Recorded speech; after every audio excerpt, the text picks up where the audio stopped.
You said once that when disciple and master, where there is true meeting, they both disappear. Okay.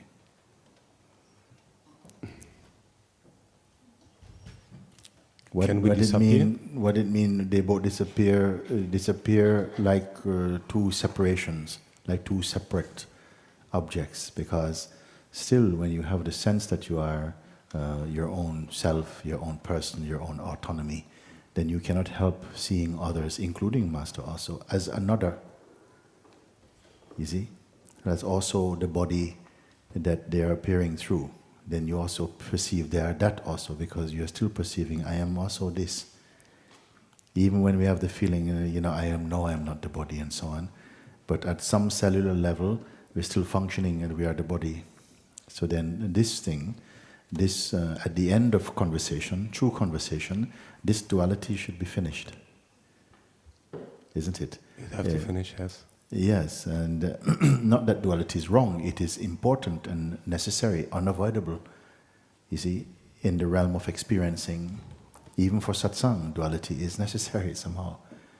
But in the understanding that takes place deep within you, then that duality wears very thin, and finally it collapses into a total harmony. And then the perspective of you and me as distinctly separate beings, that will also not be in this way. Now, I didn't want to say this too much because it can seem like then the mind says, okay, Mooji has to disappear and me disappear, you see? And then comes some strangeness. It must happen spontaneously. I'm saying this because there is still sense of being something like individuality, maybe not a being, but something is still like a sense that I'm separate. Yeah. There's a sense which, there is a knowing as well that is false sense.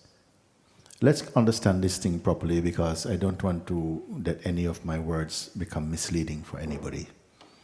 The sense of individuality can still be there, and that will denote a subtle form of separateness. Like I have the sense I'm speaking with you, you see? So if you feel that it should be that I feel I'm speaking with me, on the dualistic level, that's a strangeness. It's not quite like that, and I'm happy to have a go at talking about it. Maybe we can be thinking that then we both disappear as individualities, and then I am just seeing, like some people say, I see that I am the tree, I am the sky, I don't know how long you can go on with that for. There's an understanding that's deeper, not anymore, if your name is John, you're going to be calling, okay, this is also John, this is John. When you go to work, okay, you're late, John. Yes, but I'm here before as John also. You're not going, so it's not going to be at that level, common sense, but at a deeper level, you understand. And this is not something that you can convey with words that regular people are going to understand. So better you don't say anything about it. Just you realize that internally, and in some way, mysteriously, it will somehow enter through the subtle stream of consciousness in the other bodies also. When they perceive you, something energetically, chemically will move by the power of your own light. It happened like that. But to say it with words, then the mind is used to the realm of words, and he says, okay, there's still Mooji and there's still me, so there's still a separation. Am I making some sense to you? It's not easy to talk about this type of thing. And this is why I don't want to talk so much about what to expect or not to expect. You quoted quite correctly that one of my sayings was like that when a master and disciple genuinely meet, both really disappear. Then I don't want the mind to take hold of this and says, well, I'm still here and you're still there, and I'm waiting for you to disappear or for me to disappear, something like that. So this is something very subtle. Just forget about it and come as clean as you can. Let us talk and see where this exploration lead. Because from my perspective, from my position, you can say like this, then everything is to culminate and to somehow bring conclusion to this interaction with you. as best as we can with language to bring it into the unity of being. I don't want to have a conversation and then you survive it. You understand? If I can say like that. Huh? So I'm fully on your side on this.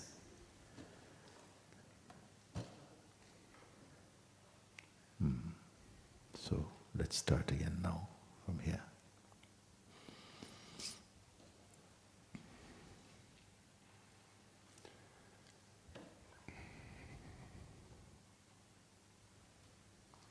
There is less and less belief in lie.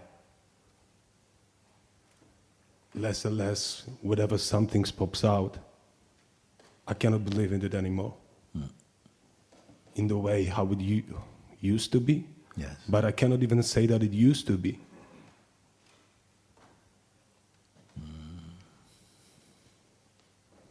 That's good.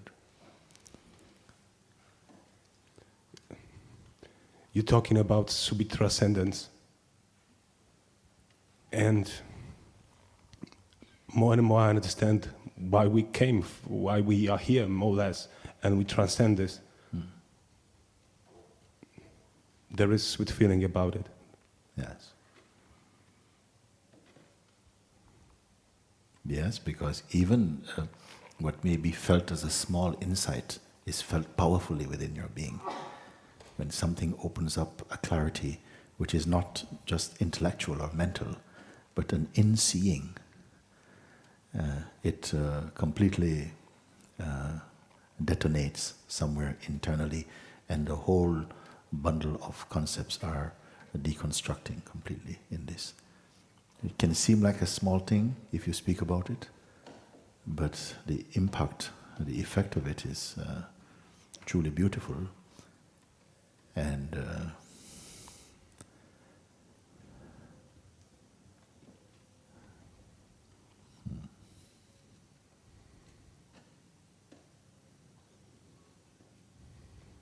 it is good. At some point you may be so fortunate that everything that you speak or think seem to be some kind of lie.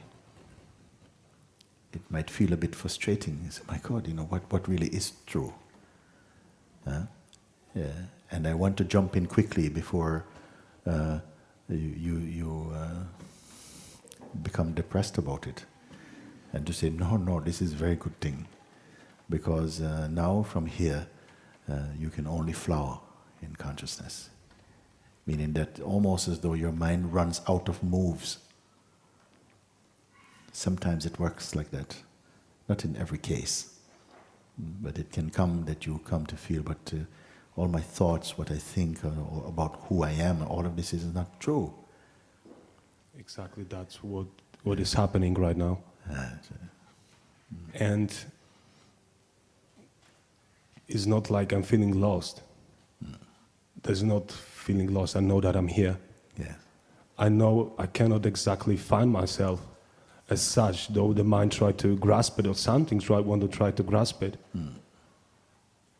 But I'm here and I'm not here in the same way. Yes.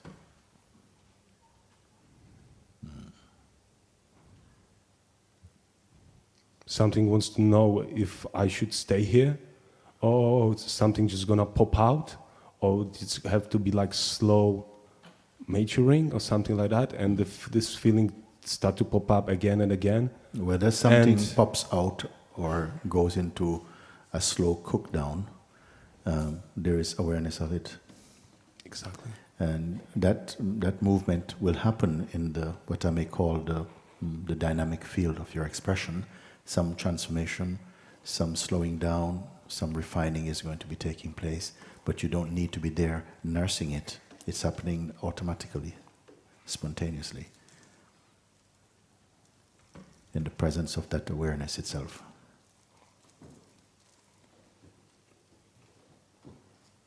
Can we wash out everything what can be washed? No. If there It is, gets washed out. It gets washed out. You don't have to wash it out.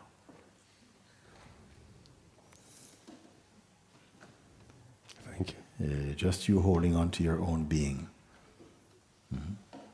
Not washing out anything.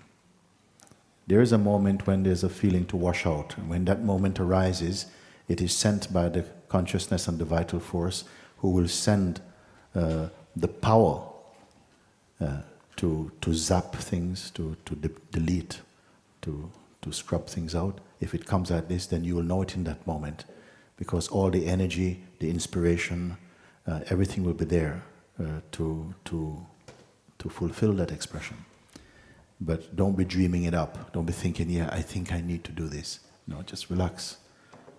Relax and stay present only in this very simple easiness in yourself.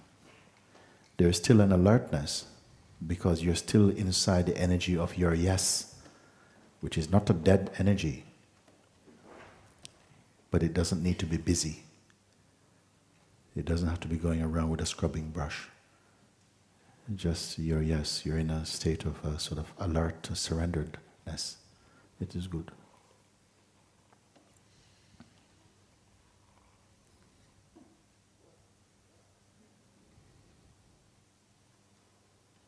Are you feeling joy inside yourself?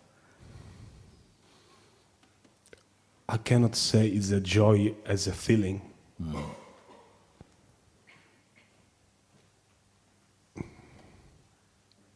It's this kind of very subtle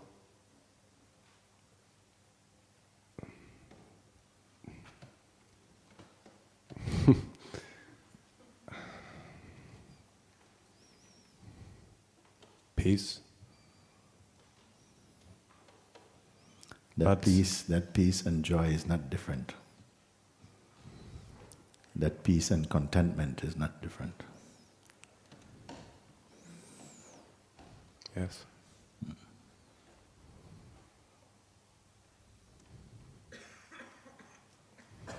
Okay.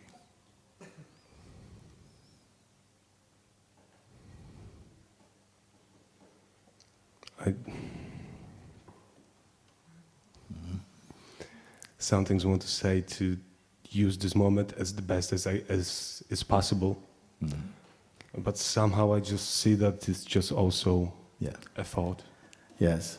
What is the best use of this moment? Be. This moment. Best use of this moment. Either be or become. Better be.